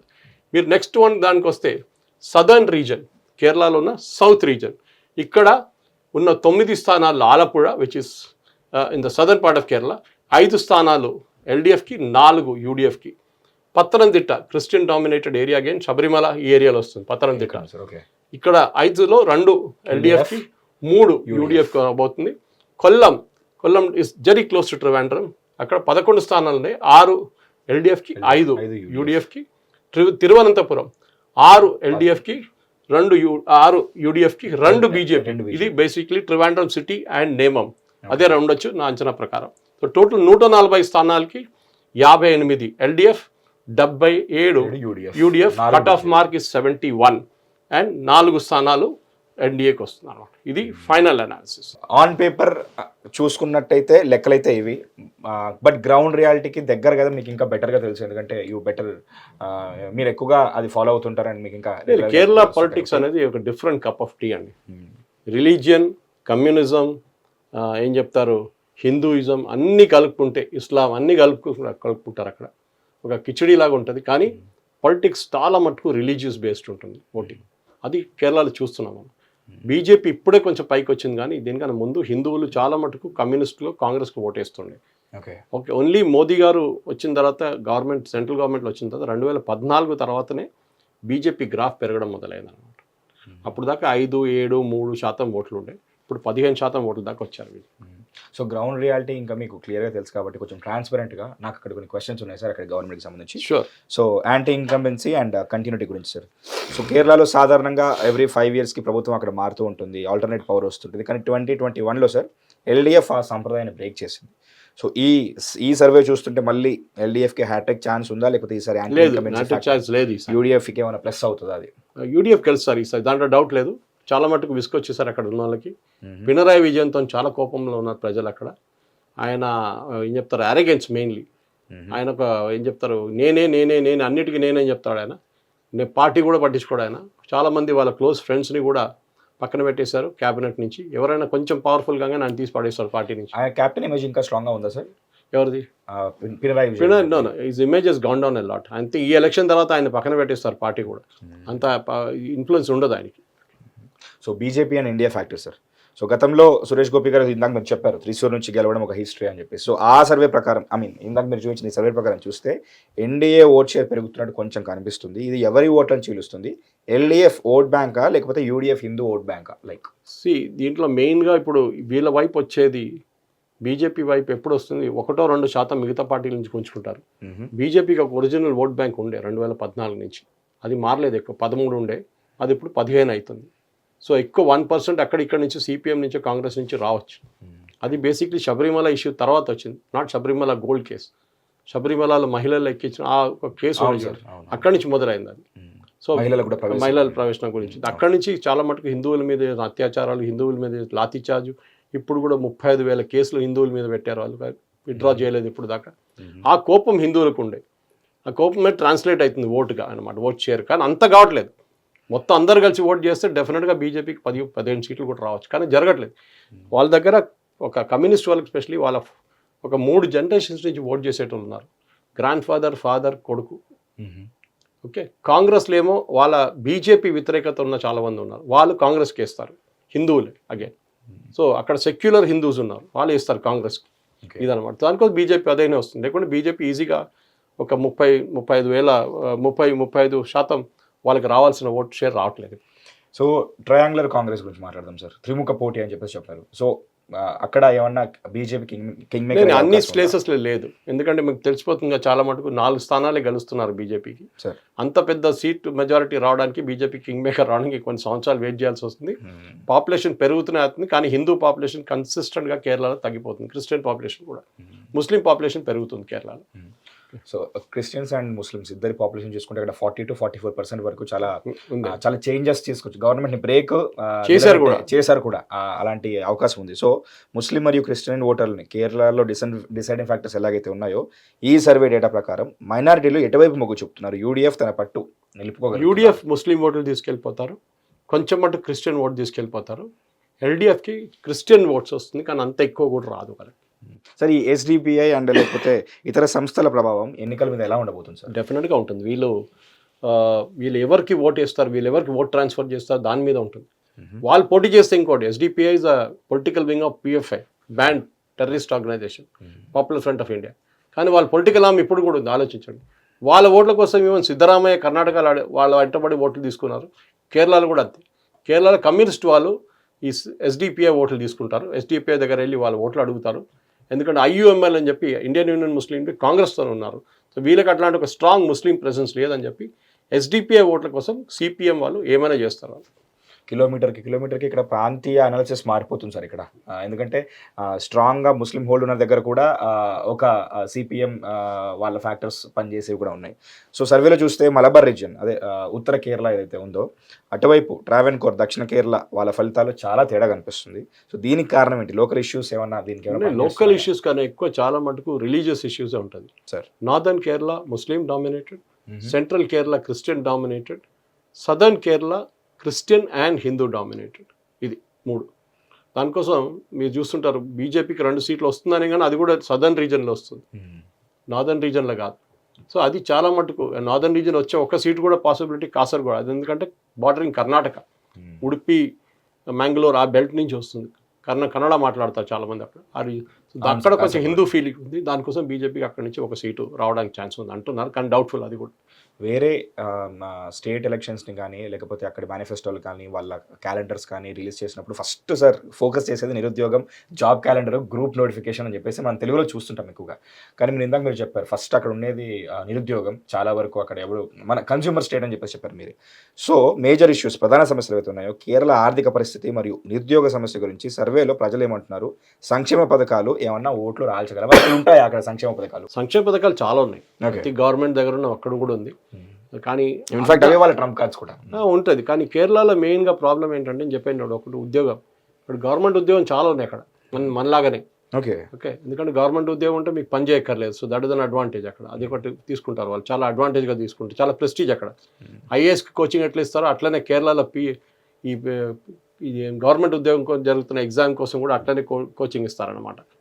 కానీ మీరు అడిగిన ప్రశ్నకి మెయిన్గా కేరళలో 3 పాయింట్: రిలీజియన్ ఒకటి, అన్ఎంప్లాయ్మెంట్ ఒకటి, అండ్ మూడోది అక్కడ ఉన్న క్యాస్ట్ కాంబినేషన్స్. అది కూడా చాలా మటుకు డిఫరెన్స్ వస్తున్నాం సార్. గత ఎన్నికల్లో చూసుకుంటే ఇందాక మీరు శబరిమల గురించి చెప్పారు, నాకు అది చూస్తుంటే దానిపైన సపరేట్ ఒక ఎపిసోడ్ చేయాలని. సో గత ఎన్నికల్లో శబరిమల అంశం చాలా పెద్ద చర్చకు దారితీసింది. సో ఈ SAS సర్వేలో ప్రజలు మళ్ళీ ఇలాంటి భావోద్వేగ అంశాలు ఉంటాయి కదా సార్, ఎమోషనల్ ఫ్యాక్టర్స్. సో అభివృద్ధి లేదా స్థానిక సమస్యలకే ప్రాధాన్యత ఇస్తున్నారు, లేకపోతే వాళ్ళ ఓటర్స్ మైండ్ సెట్లో ఏమైనా మార్పు వచ్చిందా ఇప్పుడు మీరు చూస్తున్నారు? అభివృద్ధి గురించి ఎక్కువ పట్టించుకోరు కేరళలో.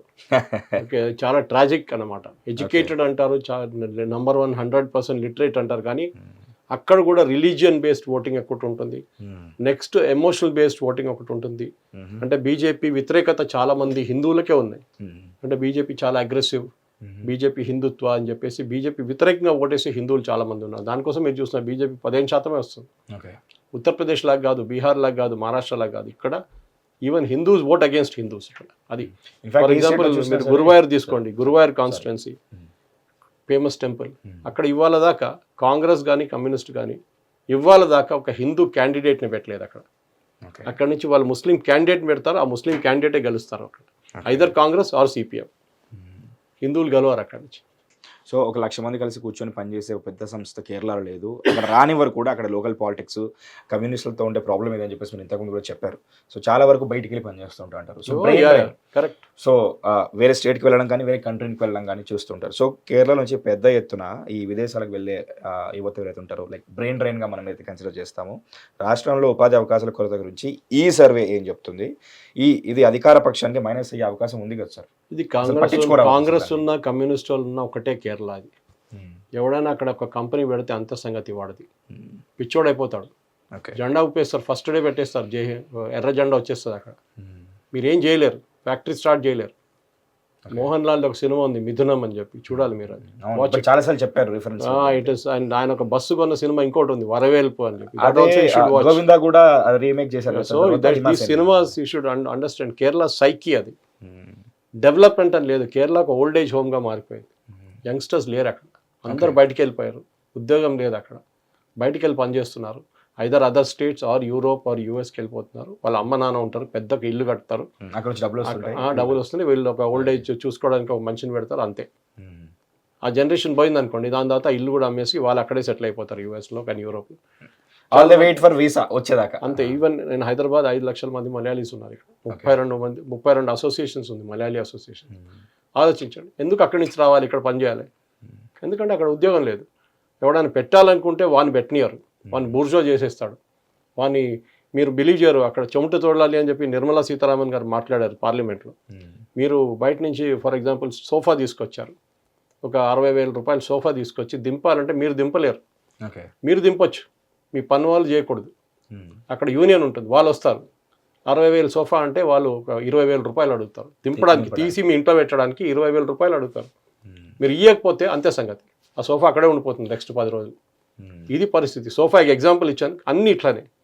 మీ ఇంటి కోసం తీసుకొస్తే అంతే సంగతి, మీరు చేయలేరు. మీరు ట్రాక్టర్ తెచ్చుకుంటే ఆ ట్రాక్టర్ ఎంతమంది మాన్యువల్ లేబర్ పనిచేస్తారో వాళ్ళ డబ్బులు మళ్ళీ యూనియన్ కూలి పనులు చేసే వాళ్ళ పని పోయింది. ట్రాక్టర్ తెచ్చుకున్నారు కదా, సో ఆ డబ్బులు యూనియన్కి ఇవ్వాలి మళ్ళీ. సో దాంతో అక్కడ ఒక ఆయన ఇల్లు కట్టాలన్నా, లేకుంటే ఏం చెప్తారు, ఒక ఏదైనా ఉద్యోగం పెట్టాలన్నా 10 సార్లు ఆలోచించాలి. 10 కాదు 100 సార్లు ఆలోచించాలి. సార్ నేను 10 సినిమాలు చూస్తే అందులో 2 తెలుగు ఉంటాయి, మిగతా 8 మలయాళం ఉంటాయి, కోర్స్ బాలీవుడ్ కూడా ఉంటాయి. నాకు కేరళ అంటే కేరళ స్టేట్ పైన వేరే ఒపీనియన్ ఉంది. మీరేమో అన్ని డిఫరెంట్ గా చెప్తున్నారు. సినిమా కూడా ఉంది actually. Cinema Nokkukooli and all is very very common అక్కడ. అంత ఏ మలయాళీ దగ్గర అని చెప్తారు. ఈవెన్ నిర్మలా సీతారామన్ పార్లమెంట్లో దాని గురించి మాట్లాడారు. సో చెప్పాలంటే development wise, health industries wise Kerala is number 1, దాంట్లో డౌట్ లేదు.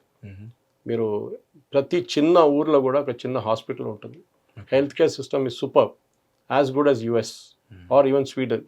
కానీ మిగతా దాంట్లో ఉద్యోగం కానీ అక్కడున్న బిహేవియర్ కానీ, దానికోసం కేరళలో అన్ని చోట్లలో పనిచేసే వాళ్ళు బెంగాలీ వాళ్ళు, ఒడియా వాళ్ళు, యూపీ వాళ్ళు, బీహారీ వాళ్ళు. లాంగ్వేజ్ హిందీ, అక్కడ హిందీ నడుస్తుంది. మీకు మలయాళం కూడా కాదు. మీరు ఏ రెస్టారెంట్కి వెళ్ళినా హిందీలో మాట్లాడాలి, ఏ పెట్రోల్ బంక్ వెళ్ళినా హిందీలో మాట్లాడాలి. అక్కడ వాళ్ళే ఉంటారు, లక్షలు ఉన్నారు. ముందు యూపీకి వారానికి ఒకటే ట్రైన్ ఉండే గోరఖ్పూర్కి. ఇప్పుడు ఎవ్రీడే 6 రోజులు ఒక 1 ట్రైన్ ఉంది. ఎవ్రీడే ఒక ట్రైన్ ఉంది ఇప్పుడు. అట్లా అయిపోయింది అనమాట. సో అక్కడ కేరళలో ఉన్నారు, బయట వెళ్తారు. బయట నుంచి వచ్చి కేరళకి వస్తారు పనిచేయడానికి, ఎందుకంటే వాళ్ళకి అది దుబాయ్, వాళ్ళకి డబ్బులు వాళ్ళ ఊర్లో 500 750 ఇస్తే ఇక్కడ 1500 వస్తుంది అన్స్కిల్డ్ లేబరర్కి. అన్స్కిల్డ్ నువ్వు మేస్త్రి గిస్త్రీ అయితే 4000 వస్తుంది ప్రతి రోజుకి. ఆలోచించండి. సో తమిళనాడులో, కర్ణాటకలో కంపల్సరీ మా భాష నేర్చుకోవాలన్నట్టు, కేరళలో అలాంటి మూమెంట్స్ ఉంటాయి. అట్లే లేదు. కేరళలో ఎక్కడైనా వెళ్ళినా ఆ భాష నేర్చుకుంటాడు నాలాంటి వాళ్ళు. అది కాకుండా అక్కడ ఉన్న వాళ్ళు హిందీ నేర్చుకుంటారు, హిందీ వాడతారు ఇప్పుడు ఓకే కంపల్సరీగా. సార్ ట్రాన్స్ ఆన్ ఫిలిం వచ్చింది, ఇందాక మీరు మిథునం అని చెప్పేసి చెప్పారు, ఇంకా చాలా. Yeah. సో ఫహద్ ఫాసిల్ది. సో గవర్నమెంట్ యాంటీగా ఇలాంటివి ఎక్స్పోజ్ చేసినప్పుడు అక్కడ ఎలాంటి రియాక్షన్స్ ఉంటాయి సార్? అదొకటి మెచ్చుకోవాలి, కేరళలో క్రిటిసిజం అనేది యాక్సెప్ట్ చేస్తారు అక్కడ. అక్కడే చేంజ్ మనం అక్కడే మొదలు. ఎందుకంటే మీరు ఇది కమ్యూనిస్ట్ వ్యతిరేకమో, లేకుంటే ఇది కాంగ్రెస్ వ్యతిరేకమో, లేకుంటే బీజేపీ వ్యతిరేకం చూడాలి, అక్కడ క్రిటిసిజం ఉంటుంది. నేను సర్ప్రైజ్ అయ్యాను సార్ ట్రాన్స్ ఒక ఫిలిం చూసి. ఎందుకంటే అది యూజువల్లీ చర్చ్ వాళ్ళు ఆపేస్తారు అనుకున్నా, కానీ అది కూడా కోవిడ్ టైంలో వచ్చింది ఆ cinema. So it was super hit. And అట్లాంటి ఒక స్టార్ యాక్సెప్ట్ అది మీరు తెలంగాణలో ట్రై చేయండి, ఇక్కడ కొడతారు మిమ్మల్ని. షూట్ కూడా అవ్వచ్చు, ఫస్ట్ షెడ్యూల్కే అయిపోతుంది, షెల్డ్ అయిపోతుంది. అదే sir coming back to this survey UDF గురించి సార్, కాంగ్రెస్ కూటమిలో బలమైన ముఖ్యమంత్రి అభ్యర్థి లేకపోవడం వాళ్ళకి నష్టం చేకూరుస్తుందా, లేకపోతే సర్వేలో ముఖ్యమంత్రి రేసులో ఉన్న పేర్లలో పినరాయి విజయన్కి దరిదాపుల్లో ఎవరన్నా ఇంకో ఆల్టర్నేటివ్ క్యాండిడేట్ ఉన్నారా? Yes, V D Satheesan will be the CM candidate పక్కా. ఇప్పుడు లీడర్ ఆఫ్ ఆపోజిషన్ ఆయనే ఇప్పుడు ఫ్రంట్ రన్లో ఉన్నారు ఆయన. ఓకే, మీరే చెప్పారు చిన్న పల్లెటూరులో కూడా ఒక వైద్య వ్యవస్థ అనేది చాలా మెరుగ్గా అక్కడ పనిచేస్తుంది. అంటే ప్రతి స్టేట్కి ఉన్నట్టే గుడ్ డే ఉంటుంది, బ్యాడ్ ఉంటుంది. సో కేరళలో పంచాయతీరాజ్ వ్యవస్థ చాలా బలంగా ఉంటుందని చెప్పి. సో ఇటీవల జరిగిన లోకల్ బాడీ ఎన్నికల్లో ఈ ప్రీ పోల్ సర్వేలో రిఫ్లెక్ట్ అవుతున్నాయా, లేకపోతే అట్టడుగు స్థాయిలో ఎల్డీఎఫ్ క్యాడర్ బలం ఇంకా అలాగే ఉందా? ఎల్డీఎఫ్కి వాళ్ళ క్యాడర్ ఉన్నారు, కానీ తగ్గింది చాలా మటుకు వాళ్ళ ఇన్ఫ్లుయెన్స్. ఎస్పెషల్లీ ఎందుకంటే వీళ్ళందరూ యంగ్స్టర్స్ స్కూల్ నుంచి వచ్చేటప్పుడు వీళ్ళని బ్రెయిన్ వాష్ చేస్తారు. ఓకే, అప్పటి నుంచి ఎస్ఎఫ్ఐలు, యూనియన్లు, స్కూల్లో యూనియన్ ఉన్నాయి, మీరు బిలీవ్ చేస్తారు? అక్కడ స్కూల్లో స్టూడెంట్ యూనియన్ ఉంటుంది, మన దగ్గర ఉండదు. అక్కడ స్కూల్లో కూడా స్టూడెంట్ యూనియన్ ఉంటుంది. కాలేజ్ చెప్పక్కర్లేదు, కాలేజ్ నడిపించేది వాళ్ళే, ప్రిన్సిపల్ కాదు, యూనియన్ నడిపిస్తారు కాలేజ్. వాళ్ళు ఏం చెప్తే ఆ రోజు అదే జరుగుతుంది అక్కడ. వాళ్ళు ఎంత మార్క్ వేయాలంటే అంత మార్క్ వేసుకుంటారు అక్కడ. అది వాళ్ళ ఇన్ఫ్లుయెన్స్ అన్నమాట. కానీ డెఫినెట్గా వాళ్ళ ఇన్ఫ్లుయెన్స్ చాలా మటుకు తగ్గింది కమ్యూనిస్ట్ వాళ్ళది. అదే టైంలో బీజేపీ వైపు నుంచి బీజేపీ ఈ సంఘ పరివార్ కానీ వాళ్ళు చాలా కష్టపడి పనిచేసి ఈ స్టేట్ కానీ తీసుకొచ్చారు బీజేపీని. శాఖలు అన్నిటికంటే మోస్ట్ యాక్టివ్ శాఖస్ భారతదేశంలో కేరళలో ఉంది, ఆర్ఎస్ఎస్ది. ఓకే, సో ప్రతి ఎలక్షన్ ఎన్వైరన్మెంట్లో కొత్త వాళ్ళు రావడం చూస్తుంటాం. అరే సమ్మన్ ఈస్ కమింగ్ న్యూ అనే ఫ్యాక్టర్ ఉంటుంది. అలా ఒక క్యాండిడేట్ గురించి కూడా మాట్లాడతాను. 2020 ఈ స్వచ్ఛంద సంస్థలు ఏవైతే ఉన్నాయో, ఈ కిటెక్స్ లాంటి గ్రూపులు ఏవైతే ఉన్నాయో కదా సార్, రాజకీయాలు రావడం వల్ల సంప్రదాయ ఓటు బ్యాంక్ ఏమైనా గండిపడే అవకాశం ఉందా? కొన్ని నియోజకవర్గాల్లో వీళ్ళు డిసైడింగ్ ఫ్యాక్టర్ అవుతారని ఒక సర్వే సూచిస్తుంది. 2020 సాబు జేకబ్ కీటెక్స్ గ్రూప్ చైర్మన్ ఆయన చాలా మటుకు ఒక మార్పు తీసుకొచ్చారు. ఇప్పుడు చాలా సంవత్సరాల నుంచి వాళ్ళ పార్టీ పోటీ చేస్తున్నారు. 2020 కిഴക്കമ്പలం అని చెప్పి వీళ్ళ ఫ్యాక్టరీ ఉన్న ఏరియాలో కూడా వాళ్ళ పంచాయత్ అంతా వాళ్ళ దగ్గర ఉంది. వాళ్ళు కొన్ని అసెంబ్లీ సెగ్మెంట్స్ కూడా గెలిచారు. వాళ్ళ ఫిలాసఫీ చాలా మంచిది. అంటే వాళ్ళు ప్రజల కోసం పనిచేస్తారు, ఆనెస్ట్గా పనిచేస్తారు ప్రజల కోసం. ఒక్క డబ్బు 10 పైసలు కూడా వాళ్ళు తీసుకోరు వాళ్ళ కోసం, చాలా ఆనెస్ట్గా పనిచేస్తారు. కానీ వాళ్ళంత పెద్ద సక్సెస్ కాలేదు. కానీ ఈసారి వాళ్ళు బీజేపీతో టైఅప్ అయ్యారు. కానీ వాళ్ళ మీద మళ్ళీ ఏం చెప్తారు, నువ్వు క్రిస్టియన్ అయ్యి నువ్వు బీజేపీతో ఎట్లా కలిసావు అది అని చెప్పి సాబు జేకబ్ వ్యతిరేకంగా చాలా మటుకు అక్కడ క్యాంపెయిన్ నడుస్తుంది. సో దాని ప్రభావం ఉంటుంది. కానీ గెలవడం అంటే ఇంపాసిబుల్ వాళ్ళకి. చూద్దాం, 1-2 సీట్లు వస్తే చాలా మంచిది. లాస్ట్ క్వశ్చన్ సార్, ఈ ఈలవ నాయర్ కమ్యూనిటీస్ వాళ్ళు ఈసారి ఎవరి వైపు? ఈలవ కమ్యూనిటీ యూజువల్లీ సిపిఎంకి ఓటేస్తారు. వాళ్ళ లీడర్ ఉన్న ఎస్ఎన్డిపి చైర్మన్ కూడా వల్లాపల్లి నటేషన్ కూడా ఈసారి కూడా సిపిఎం వైపు ఉన్నారు. నాయర్ కమ్యూనిటీ రిప్రజెంటేషన్ నాయర్ స్ప్లిట్గా ఉంటారు. ఇవందో వాళ్ళకు కూడా ఎన్ఎస్ఎస్ ఉంది, నాయర్ సర్వీస్ సొసైటీ. కానీ యూజువలీ ఈ నాయర్ కమ్యూనిటీ కూడా ట్రివాండ్రం లాంటి చోట్లలో చాలా మటుకు బీజేపీకి ఓటేస్తారు. మిగతా చోట్ల ఎస్, కానీ హిందూ కమ్యూనిటీ జనరల్గా డివైడ్ అయిపోతారు. అండ్ ఈడవ కమ్యూనిటీ మీరు చెప్పేది it's backward Hindu community, so OBCs లాగా. సో వాళ్ళ వైపు నుంచి వాళ్ళ ఓటు సపరేట్గా వెళ్ళిపోతుంది అనమాట. కొంతమంది వేస్తారు ఇటువైపు బీజేపీ కూడా, కానీ మోస్ట్లీ కమ్యూనిస్ట్ వాళ్ళకి ఎప్పటి నుంచో వాళ్ళ ఫిలాసఫీ అట్లా అడుగుతారు. లాస్ట్ ఒక ఇంట్రెస్టింగ్ ఫ్యాక్టర్ సార్, తెలంగాణలో ఆ మధ్యలో ఎలక్షన్స్ అయినప్పుడు బర్రెలక్క అని చెప్పేసి ఒక అమ్మాయి పోటీ చేసింది సార్, మీకు కూడా తెలిసి ఉండొచ్చు. తర్వాత ఓడిపోయింది, అది వేరే విషయం. సో తంపి ఒక అమ్మాయిని తన దగ్గర బ్యాంకులో 40 రూపాయలు ఉన్నాయి, చేతిలో 4 రూపాయలు ఉన్నాయి, తను ఈసారి పోటీ చేస్తుంది. తన మీద ఏమైనా ఎక్స్పెక్టేషన్స్ ఉన్నాయా? ఇంపాసిబుల్. కేరళలో ఎక్కడ చేస్తుంది సార్ దాని అక్కడ? I'm not sure of the constituency. కానీ కేరళలో ఒక మాట గుర్తుపెట్టుకోవాలి, మన దగ్గర ఖర్చు చేసేటువంటి డబ్బులు కేరళలో ఖర్చు కాదు. Not even 1/100th. A basis పని చేస్తారు సార్? లైక్ కేరళలో రిలేషన్షిప్ మీద ఉంటుంది. ప్రతి ఇల్లు తిరుగుతారు, ఇంటికి వెళ్తారు, ప్రతి ఇంటికి వెళ్తారు. ఎందుకంటే ఇప్పుడు కూడా కాదు, వీళ్ళకి బేసిక్లీ వీళ్ళది మెయిన్ ప్రాబ్లం ఏంటంటే కేరళలో లోకల్ లెవెల్లో చాలా స్ట్రాంగ్గా ఉండాలి మీరు. మనలా కాదు, మన ఒక ఎలక్షన్ కాగానే మళ్ళీ ఎమ్మెల్యే నెక్స్ట్ ఎలక్షన్ కనిపిస్తాడు మీకు. అక్కడ అట్లా కాదు, వాళ్ళు ప్రతి వారం అక్కడ కనిపించాలి వాళ్ళు ఎక్కడికక్కడ ఆ పీరియడ్ వరకు, లేకుంటే they will literally take you apart. వాళ్ళు అక్కడున్న ప్రజలు పంచాయత్ లెవెల్లో చాలా స్ట్రాంగ్. అంగన్వాడీ వర్కర్స్ కానీ, ఇప్పుడు ఈ ఓటర్ రిజిస్ట్రేషన్ ఎస్ఐఆర్ జరిగింది కేరళలో, ఎంత స్మూత్గా జరిగింది, ఏ ప్రాబ్లం లేకుండే. కానీ మిగతా స్టేట్లో చూస్తే అది గ్రాస్ రూట్ లెవెల్ చాలా స్ట్రాంగ్ కేరళలో. అది సీనియర్ సిటిజన్స్ హెల్త్ కేర్ ఉండొచ్చు, హాస్పిటల్స్ ఉండొచ్చు. ఓకే, చాలా మటుకు వాళ్ళు హెల్త్ కేర్ వాళ్ళది అన్నిటికంటే పెద్ద అడ్వాంటేజ్. అఫ్కోర్స్ ఎడ్యుకేషన్ కూడా, దాంట్లో చాలా మటుకు క్రిస్టియన్ మైనారిటీ ఎడ్యుకేషన్స్ వాళ్ళ రోల్ కూడా ఉంది. వాళ్ళు 18th century 19th century నుంచి పెట్టిన స్కూల్ కూడా అక్కడ ఉన్నాయి. అది కాకుండా మీది రిలీజియస్ డినామినేషన్ వాళ్ళ స్కూల్స్ కూడా ఉన్నాయి. ఎన్ఎస్ఎస్ కానీ, ఎస్ఎన్డిపి కానీ, ముస్లిం లీగ్ వాళ్ళ స్కూల్స్ కూడా ఉన్నాయి డెఫినెట్గా. సో ఎడ్యుకేషన్ ఒక చాలా ఇంపార్టెంట్ ఫ్యాక్టర్ కేరళ. కానీ హయ్యర్ ఎడ్యుకేషన్లో కేరళ ఇంప్రూవ్ కావట్లేదు.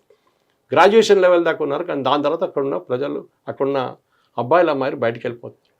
పోస్ట్ గ్రాడ్యుయేట్ లెవెల్ నుంచి Kerala has literally nothing to talk about.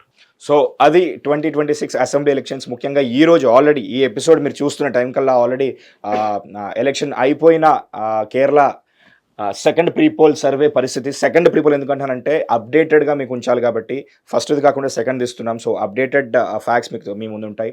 So exit polls లేవని చెప్పేసి సురేష్ సార్ చెప్పారు కాబట్టి, సో ఒకసారి కౌంటింగ్ అయిన తర్వాత అక్కడ అసెంబ్లీ స్థానాల్లో ఎవరెవరికి ఎన్ని సీట్లు వచ్చాయో చూసి మళ్ళీ ఇదే సర్వేతో మళ్ళీ మీ ముందుకు వస్తాం.